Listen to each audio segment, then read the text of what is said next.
Hello दोस्तों, आपका स्वागत है हमारे यूट्यूब चैनल स्माइल विद एजुकांत। देखिए बच्चों, अब हम अगला टॉपिक शुरू करने वाले हैं इंग्लिश ग्रामर का, जिसका नाम है बेटा आर्टिकल। जैसा कि आप सभी जानते हैं कि आर्टिकल ये अंदा का प्रयोग है, जिसको हिंदी में अग्रपद या उपपद कहा जाता है। अग्रपद या उपपद कहा जाता है। इसके हम बेटा दो पार्ट करते हैं। एक होता है बेटा हमारा इंडेफिनिट, दूसरा होता है बेटा डेफिनिट। इंडेफिनिट और डेफिनिट।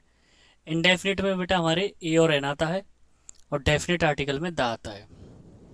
ए और एन दोनों का एक ही मतलब है, एक। तो इसका मतलब ये सिंगुलर को यू डिनोट करेंगे। इस बात को ध्यान रखिएगा, सिंगुलर को डिनोट करेंगे। हम आगे चलते हैं, ये बड़ा इसी चीज़ थी, थोड़ा आगे चलते हैं। देखिए, what is the article, question ये पुटअप होता है, व्हाट इज द आर्टिकल या डेफिनेशन ऑफ आर्टिकल। तो देखिए, आर्टिकल्स आर वर्ड्स, आर्टिकल वे शब्द हैं यानी a an the, that precede and modify, that precede and modify nouns, यानी जो नाउन को क्या करते हैं, दर्शाते हैं। कैसे दर्शाते हैं? ये दर्शाते हैं कि वो स्पेसिफिक या जनरल फॉर्म में, किस में दर्शाते हैं वो, स्पेसिफिक या जनरल फॉर्म में या ऑर्डिनरी फॉर्म में। ठीक है। अब बात आती है what is the indefinite article. तो देखिए बेटा, इंडेफिनिट आर्टिकल क्या है कि it is used when referring to general और नॉन स्पेसिफिक नाउन, यानी हम उसे आम तौर पर कह रहे हैं, उसे स्पेसिफिक नहीं कर रहे। जैसे आई हैव ए कार, मेरे पास एक कार है। अब वही गाड़ी में अगर स्पेसिफिक कर दूं, the car is so costly, यानी कार बहुत ही महंगी है। ठीक है। सो यानी जो डेफिनेट या कह सकते हैं जो स्पेसिफिक करेगा वो हमारा डेफिनेट आर्टिकल होगा, जो स्पेसिफिक नहीं करेगा वो हमारा इंडेफिनेट आर्टिकल होगा। तो it is used when referring to a general और non specific noun, and definite article it is used when referring to a specific noun. Okay. हमें अब आगे के मतलब है रूल से, जिसका बेसब्री से सभी को इंतजार रहता है। तो रूल्स की बात करते हैं, इसको समझाते हैं। पहला लिख रहा है बेटा सीइंग एंड रीडिंग, यानी देखने और पढ़ने पर। देखिए, मैंने थोड़ा इसको हिंदी भाषा में, जैसे कुछ बच्चे कहते हैं यूपी बोर्ड के कि सर हिंदी भाषा में, अरे हिंदी इंग्लिश नहीं, मैंने आपको इजी किया है ये। थोड़ा हिंदी में लिखेंगे तो कम से कम 80 नियम बैठेंगे। थोड़ा शॉर्ट कर दिया है, मतलब लिखने के आधार पर कि सीइंग और रीडिंग, मतलब देखने पर और पढ़ने पर यदि कोई वर्ड वॉवेल से शुरू होता है तो हम उसमें किसका यूज करते हैं, एंड का। लेकिन वो सिंगुलर होना चाहिए, मैं पहले ही बता दिया, एक को दर्शाता है, नॉन स्पेसिफिक है। ठीक है जी। कैसे? कि सर पहले आप वॉवेल पर ध्यान दीजिए बेटा। वॉवेल हमारे 5 होते हैं इंग्लिश में। हिंदी में हम देखें तो आज से अंक तक टोटल हमारे 13 होते हैं, और अगर अंक और उसको छोड़ दिया जाए तो 11 होते हैं। तो यदि देखने पर या पढ़ने पर वॉवेल का आता है, देखने पर कैसे, जैसे इस वर्ड पे गौर कीजिए आप, इंजीनियर में बेटा आप गौर से देखेंगे तो ई शब्द हमारा देखने पर क्या हो गया, वॉवेल हो गया। अगर इसी वर्ड को मैं इस तरीके से लिख दूं, इसका प्रोनाउंसिएशन इंजीनियर, तो देखो पढ़ने पर भी ये किससे शुरू हो रहा है, ई से। यानी पढ़ने पर और देखने पर यदि वॉवेल है तो हम एन का प्रयोग करेंगे, वो भी सिंगुलर के लिए, जैसे एन। ओके। बताइए समझ में आया कि नहीं? समझ में आया? ठीक है बेटा। अगला है, थोड़ा सा उल्टा कर दिया है मैंने, कि देखने पर वो कॉन्सोनेंट से स्टार्ट हो लेकिन पढ़ने पर वॉवेल का साउंड आए, तो भी हम एन लगाएंगे। दोबारा सुनिए, देखने पर कॉन्सोनेंट से स्टार्ट हो लेकिन पढ़ने पर वॉवेल का साउंड आए, तो भी हम एन लगाएंगे। जैसे बेटा ये लिख रहा है ऑनेस्ट। ऑनेस्ट में एच को देखें तो एच हमारा कॉन्सोनेंट है, एच हमारा कॉन्सोनेंट है, लेकिन अगर इस वर्ड को पढ़ा जाए तो हम पढ़ते हैं इसे ऑनेस्ट। ऑनेस्ट, ओ हमारा क्या है, वॉवेल है। तो देखिए, देखने पर कॉन्सोनेंट, पढ़ने पर स्वर, तो भी हम किसका यूज करेंगे बेटा, एन का यूज करेंगे। ओवरऑल बात कहूं तो पढ़ने पर स्वर आएगा तो एन लगाएंगे सिंगुलर में। अब आता है अगला रूल, जस्ट का अपोजिट है बेटा ए और एन का, सॉरी एन का अपोजिट है, कि देखने पर या पढ़ने पर कॉन्सोनेंट आता है। हमने ऊपर पढ़ा था देखने पर या पढ़ने पर क्या है बेटा, वॉवेल आए तो हम एन लगा रहे थे। अब देखने पर या पढ़ने पर कॉन्सोनेंट आता है तो हम ए लगा रहे हैं। जैसे गुड, मैं अलग कर देता हूँ गुड, क्या लिख रहा है गुड। गुड में जी हमारा क्या है, कॉन्सोनेंट। अब इसको पढ़े हम गुड तो इसमें गा गमला, ये भी क्या है हमारा कॉन्सोनेंट है। तो इस स्थिति में भी हम किसका यूज करते हैं बेटा, ए का यूज करते हैं इस स्थिति में। अगला है बेटा देखने पर वॉवेल, पढ़ने पर कॉन्सोनेंट। देखने पर वॉवेल, पढ़ने पर कॉन्सोनेंट आता है तो हम किसका यूज करेंगे, ए का। कैसे, देखने पर वॉवेल, देखिए ओ हमारा क्या है, वॉवेल है, ठीक है बेटा। और इसे पढ़े वन तो इसमें वाह जो दिख रहा है वो क्या है हमारा कॉन्सोनेंट है, यानी व्यंजन है, क्योंकि का से क्या तक व्यंजन होते हैं। तो इस स्थिति में भी हम किसका यूज करेंगे, ए का यूज करेंगे, ठीक है। जैसे नीचे और भी वर्ड लिखे हैं मैंने, देख लीजिए। जैसे आप देखिए, है ना, कि देखिए इसमें ऑनेस्ट ओ का साउंड आ रहा है, एमएलए ए का साउंड आ रहा है, ऑनरेबल ओ का साउंड आ रहा है, अनटाइडी आ का आ रहा है। तो ये सब हमारे किसके यूज है, एन के। अब नीचे वाला देखें, वन आइड वावन, किसका साउंड आ रहा है, कॉन्सोनेंट का। यूरोपियन या, किसका साउंड आ रहा है बताइए, कॉन्सोनेंट का। यूजफुल या, कॉन्सोनेंट का। तो इसमें किसका यूज होगा, ए का। दोबारा सुन लेते हैं। ऊपर वाले जो दिए गए शब्द हैं इनमें सब में स्वर का साउंड आ रहा है, इसलिए हम किसका यूज कर रहे हैं, एन का। और नीचे दिए गए जो वर्ड हैं हमारे, इन सब में व्यंजन का साउंड आ रहा है, इसलिए इसमें किसका यूज किया हमने, ए का। नेक्स्ट, नेक्स्ट है बेटा इन सेंस ऑफ पर, दिखाई नहीं दे रहा होगा, देख लीजिए। इन सेंस ऑफ पर माने होता है बेटा प्रति। पर माने क्या होता है, प्रति।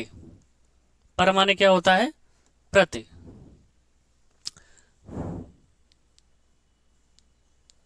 देखिए इसका मैं यहां लिख देता हूं, पर माने क्या होता है बेटा, प्रति। यानी प्रति के सेंस को दर्शाने के लिए भी हम किसका यूज कर सकते हैं, ए का। देखिए इसमें आपको मैंने अलग से कर दिया है कि he gets 20,000 rupees per month, वह हर महीने 20,000 रुपए कमाता है। अब मैं ये भी तो कह सकता हूं कि एक महीने में 20,000 कमाता है, बात तो एक ही है। तो यहां पर मैंने पर के स्थान पर या पर के रिप्लेस करके ए लगा दिया, तो यानी ए का यूज हम पर के सेंस में भी कर सकते हैं। और समझ लीजिए, मैं 2,000 रुपये प्रति महीने कमाता हूं, या मैं एक महीने में 2,000 कमाता हूं। मैं साल में 1,000 कमाता हूं, और मैं सालाना या प्रति वर्ष 1,000 कमाता हूं। तो इस तरीके से पर के सेंस में। अगला है नीचे दिए गए जो आपको फ्रेज दिखाई दे रहे हैं बेटा, जैसे मेक ए नॉइज, शोर मचाना, have a nice day, in a hurry, for a walk, take a fancy, give a chance, as a rule, a lot of, a large of, इन सब के साथ हम किसका यूज करते हैं, ए का। नीचे वाला समझिए, इसको थोड़ा ध्यान से समझिएगा, क्योंकि कुछ बच्चों को एक्सक्लेमेटरी सेंटेंस के बारे में तो पता ही होगा आपको, कि जो हमारा एक्सक्लेमेटरी सेंटेंसेस होता है बेटा, दोबारा सुन लीजिए, जो हमारा एक्सक्लेमेटरी सेंटेंस है, उस एक्सक्लेमेटरी सेंटेंस जो हमारे व्हाट से या सच से शुरू होते हैं, यानी ऐसे एक्सक्लेमेटरी वाक्य जो हमारे व्हाट या सच से शुरू होते हैं, उनमें हम किसका यूज करेंगे, एडजेक्टिव से पहले ए या एन का। मैं इजी लैंग्वेज कर देता हूं, एक्सक्लेमेटरी सेंटेंस जो व्हाट या सच से स्टार्ट होते हैं उनमें हम एडजेक्टिव से पहले ए या एन का प्रयोग करेंगे। ए कहाँ लगाएंगे, साउंड ऑफ कॉन्सोनेंट, एन का लगाएंगे साउंड ऑफ वॉवेल। देखिए जैसे एग्जांपल दिया हमने, व्हाट एन आइडिया, पीछे एक्सक्लेमेटरी मार्क लगा हुआ है, ठीक है। तो इस एक्सक्लेमेटरी मार्क को आप नोटिस करें, देखिए ये एक्सक्लेमेटरी मार्क लगा हुआ है, तो ये व्हाट से शुरू है, तो हमने आइडिया किससे शुरू हो रहा है, आइडिया, यानी इसको देखने पर पढ़ने पर दोनों में स्वर आ रहा है, इस स्थिति में हमने क्या लगाया यहाँ पर, एन। अगर मान लीजिए यहाँ पर कुछ और होता है, जैसे वॉट ब्लैंक गुड, है ना, वॉट अ गुड, ऐसे हो सकता है, या वॉट अ फूल, फूल, तो यहाँ पर ए होगा। ठीक है, डिपेंड एडजेक्टिव के साउंड पर करेगा। नेक्स्ट, नेक्स्ट है बेटा, क्या है नेक्स्ट हमारा, कि देखिए ये जो शब्द लिख रहा है कि in sense of distance before quite, यानी यदि क्वाइट वर्ड का प्रयोग, यदि इस क्वाइट वर्ड का प्रयोग डिस्टेंस को दर्शाने के लिए हुआ हो थोड़ा, तो वहां पर हम ए का यूज करेंगे। किसका यूज करेंगे? ए का, यानी it is a quite far from here, यह यहां से थोड़ा दूर है। ठीक है, अगला, अगला है बेटा 9th वन के फॉर क्लास रिप्रेजेंटेशन। अब क्लास रिप्रेजेंटेशन क्या होता है, यानी इंडेफिनिट प्रोनाउन का प्रयोग हम तब भी करते हैं जब हम एक किसी भी नाउन से पहले उसे तब लगाया जा सकता है जब हम ये दर्शाना चाह रहे हो कि उसके पूरी क्लास को रिप्रेजेंट कर रहे हैं। क्लास का मतलब पूरे वर्ग को, जैसे ह्यूमन, मानव। अब मैंने लगा दिया ए ह्यूमन, यानी एक मानव, है ना, एक मानव। A human is always clever, यानी एक मानव हमेशा कैसा होता है बेटा? चालाक होता है। तो एक मानव नहीं, पूरा मानव समूह दर्शा दिया मैंने ये लगाने से, उसके वर्ग को कर दिया। ऐसे ही यहां पर है कि देखिए एन एलिफेंट, क्या? एन एलिफेंट, यानी एलिफेंट से पहले मैंने क्या लगाया बेटा?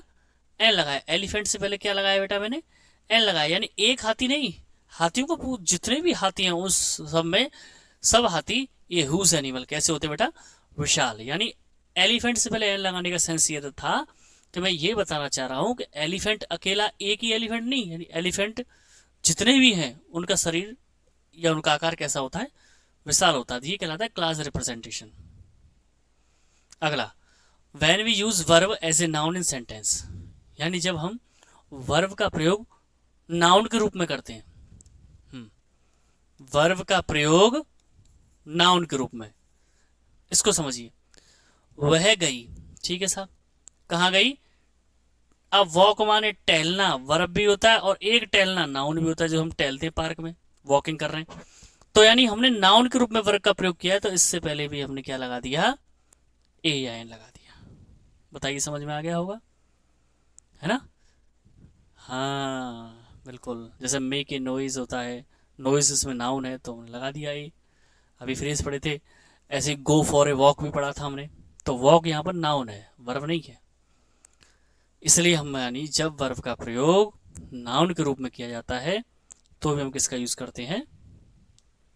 किसका यूज करते हैं बेटा? हाँ, इंडेफिनिट प्रोनाउन का। अगला, when we show quality of famous person और कंपेयर विद अदर पर्सन, यानी जब हम किसी महान पुरुष के गुणों को किसी दूसरे पुरुष के गुणों से कंपेयर करते हैं, ठीक है, तो वहां पर भी हम किसका यूज करते हैं? ए या एन का यूज करते हैं।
तो जब हमने किसी व्यक्ति के, फेमस व्यक्ति के गुणों को दूसरे किसी के साथ कंपेयर किया, तो उस सिचुएशन में भी हम किसका यूज करेंगे बेटा?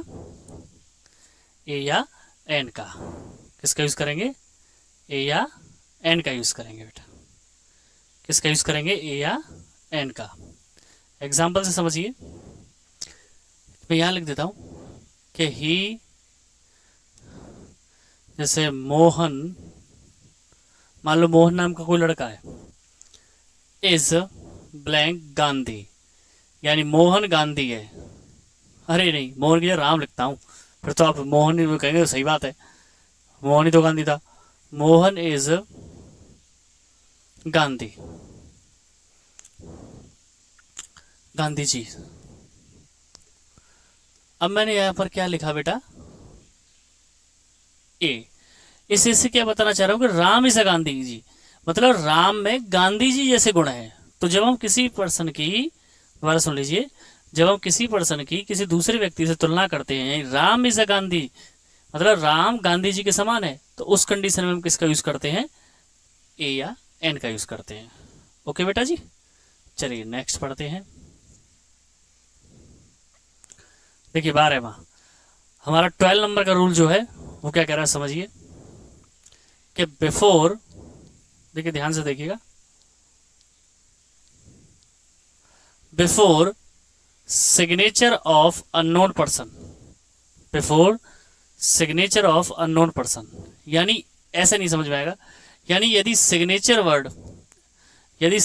वर्ड किसी वाक्य में दिया जाए और वो अननोन के लिए यूज किया गया हो, किसके लिए, अननोन के लिए यूज किया गया हो, तो उस कंडीशन में हम किसका यूज करेंगे बेटा, ए या एन का। जैसे यहां पर देखिए ये सिग्नेचर वर्ड यूज किया गया है, क्या यूज किया गया है, सिग्नेचर वर्ड।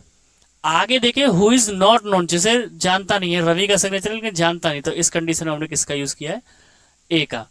अब आपको ये मन में सवाल आएगा कि सर ये अगर जानते होते तो किसका यूज करेंगे, तो दा का यूज करते हैं, वो हम आगे पढ़ेंगे।